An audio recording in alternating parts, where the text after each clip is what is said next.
Allô, salut la famille, salut les amis, j'espère que vous allez bien et que tout s'est bien passé pour vous le 31, le premier. Nous, on a été confinés, c'est pas grave en tout cas, Dieu vous voit, non, Dieu les voit. Et j'espère que tout va bien se passer, que 2022 sera une très belle année pour chacun.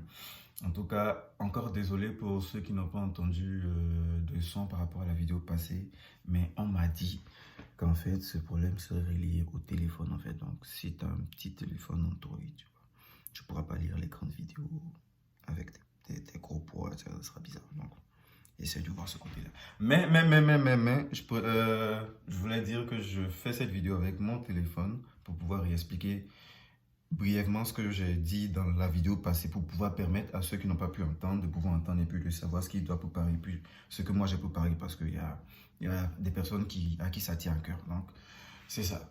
Dans le fond, pour la vidéo passée, qu'est-ce que j'ai dit? Ce que j'ai dit, c'est que avant de commencer tout, j'ai fait ma lettre d'admission qui m'a coûté 350 dollars à la cité collégiale. Je l'ai reçue deux mois et demi ou 3 mois après. Et après l'avoir reçu, c'est là maintenant que le processus commence en fait. Le processus ne commence pas pendant que tu es en train de faire la lettre d'admission. C'est après la lettre d'admission que tu vas maintenant à l'ambassade pour faire ta demande. Et ce que je sais, c'est que il n'y a pas d'ambassade du Canada dans les pays d'Afrique de l'Ouest. Ça, c'est ce que je sais. Et l'ambassade du Canada se trouve à Dakar, au Sénégal. Donc, il y a plus les entreprises qui sont chargées de transmettre vos dossiers à l'ambassade du Canada. Je ne sais pas si vous me comprenez. Donc, dans ce contexte-là, ça prend plus de temps parce qu'ils ne sont pas là. Ils sont pas sur le territoire. Donc, le temps d'exportation, le temps de traitement, le temps de truc. En tout cas, c'est ça. Dès que j'ai reçu ma lettre d'admission, je suis allé pour me renseigner, pour savoir les dossiers, les documents que je devais envoyer. Je ne me rappelle pas le tout, mais je me rappelle les plus importants. C'est ce que je vais vous dire. Le reste, c'est vous qui allez gérer. En bref, ce que moi j'ai apporté, c'était mon passeport, ma lettre d'admission, des photos format passeport. La biométrie là c'est là-bas qu'on le fait. La biométrie c'est là-bas qu'on le fait. C'est on prend tes empreintes, ils font une photo de toi. Il y a certaines données qu'ils enregistrent, en tout cas qui te suivent pendant 10 ans. Donc, après avoir fait cette biométrie, tu as toujours accès à. Bon, en tout cas, ta biométrie est toujours valide pendant 10 ans. Mes diplômes, j'ai apporté mes diplômes, une lettre de motivation. Pourquoi une lettre de motivation? Parce qu'il n'y a pas d'ambassade du Canada en Côte d'Ivoire. D'où je peux pas faire d'entrevue pour qu'ils sachent ce que je vais faire en fait. Parce que ça leur tient à cœur de savoir ce que tu vas faire dans leur pays et est-ce que tu comptes rentrer après. En fonction de tes projets, en fonction de ton cursus, en fonction de ce que tu as vécu ou de ce que tu expliques, ils peuvent accepter ou pas, même si tu as l'argent. Donc c'est aussi important de mettre une lettre de motivation. Mais on ne vous dit pas ça, ils ne vont jamais vous dire ça. Moi, c'est quand j'ai suivi un panel avec la représentante de l'ambassade du Canada. Moi, je l'appelais l'ambassade du Canada. C'est là qu'ils ont dit que la lettre de motivation est hyper importante. Donc, la lettre de motivation, si ça te tient à cœur.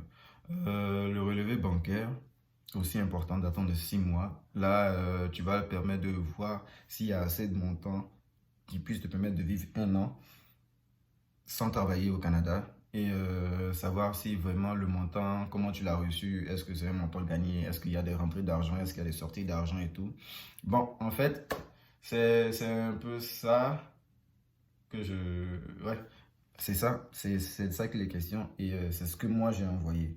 Sans oublier que la biométrie est payante. Les frais d'envoi de dossiers sont payants aussi, donc n'oubliez pas ça. Les choses importantes à envoyer au Canada. Donc, je dis à envoyer au Canada, je disais, les choses les plus importantes, je ne vais pas faire de montage sur ça, donc désolé un peu.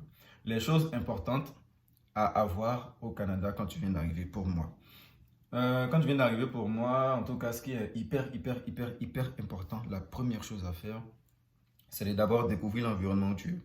Savoir si où tu vas vivre, est-ce qu'il y a un dépanneur, est-ce qu'il y a des supermarchés pas loin, est-ce qu'il y a des trucs, services pour enfants, par au cas pour des parents de famille, est-ce qu'il y a, en tout cas, cherchez à savoir votre environnement pour savoir où vous trouvez. Là, au cas où il y a quelque chose qui est bizarre, ça peut vous aider.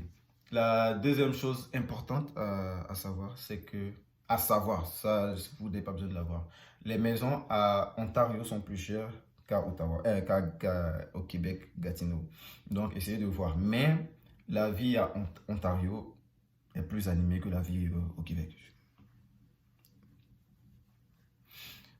Autre chose à savoir, mais qui est important à avoir, ayez l'idée de faire dans les 3 ou les 4 premiers jours de votre arrivée le numéro d'assurance sociale. C'est ce qui va te permettre de pouvoir travailler en bonne et due forme.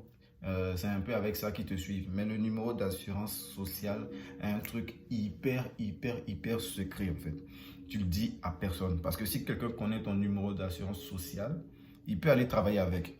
Lui, il ne va pas payer d'impôts pour avoir travaillé. C'est toi qui vas payer les impôts parce que c'est comme si c'était toi qui allais travailler. En fait, c'est ce qui te représente. Le numéro d'assurance, c'est ce qui nous représente, nous, vis-à-vis du gouvernement. Donc, à part ton employeur sûr, ne donne pas le numéro à quelqu'un. Autre chose à voir, un numéro d'assurance sociale, un compte bancaire. Comme je l'ai dit, les 4 premiers jours, essayez de voir votre environnement, voir où vous êtes, voir s'il y a une banque à côté. En tout cas, cherchez à vous renseigner pour savoir quelle est la meilleure banque par rapport à vos objectifs et par rapport à ce que vous voulez plus tard. Parce que ne rentrez pas dans une banque, vous allez subir des frais parce qu'il y a des banques qui sont extrêmement chères, il y a des banques qui sont accessibles à tout le monde. Voilà. Qu'est-ce qu'il faut avoir encore? Qu'est-ce qu'il faut avoir encore? Je pense que j'ai fait le tour de tout. Ce qu'il faut avoir, ben, le reste c'est carte de bus pour les débuts. Carte de bus pour les débuts, ce qu'il faut savoir, ok. Cherchez à avoir une carte de bus dès le début. Cherchez à avoir une carte de bus parce que ne rentrez pas. Moi, je parle plus pour des gens qui sont socialement stables. Pas pour ceux qui sont riches, tu vois. Ou socialement moyens. On ne parle pas de ceux qui sont riches. Les gars, quand vous arrivez, ou les go, prenez une carte de bus d'abord. Les 2 premiers mois ou les 3 premiers mois, essayez de voir en fonction de ça. Qu'est-ce qui vous arrange, qu'est-ce qui ne vous arrange pas. Est-ce que c'est moins coûteux? Est-ce que là où vous vivez, ça vous fait dépenser beaucoup? Est-ce que... Voilà. En tout cas, en fonction de ça, cherchez à voir si vous allez continuer à prendre le bus pendant un certain nombre de temps ou partir prendre votre véhicule. Là, c'est à vous de voir. Mais en tout cas, pour moi, c'est les choses les plus importantes à avoir et à savoir avant de venir au Canada. Aussi, un truc à savoir rapidement avant de terminer cette vidéo, c'est que pour ceux qui arrivent, n'achetez pas assez de vêtements avant de venir. Ça, c'est une grave erreur. N'achetez pas assez de vêtements pour venir. Parce que, du genre, je vais prendre l'exemple pour ceux qui viennent en hiver. Moi, j'avais acheté mon manteau d'hiver en Côte d'Ivoire avant de venir. À la porte même de l'aéroport, quand j'ai ouvert, j'ai senti même que ça n'allait rien faire en fait. Donc, après ça, je portais au moins 4-5 pulls en bas de mon manteau parce que j'avais dépensé mon argent pour acheter le manteau qui était cher.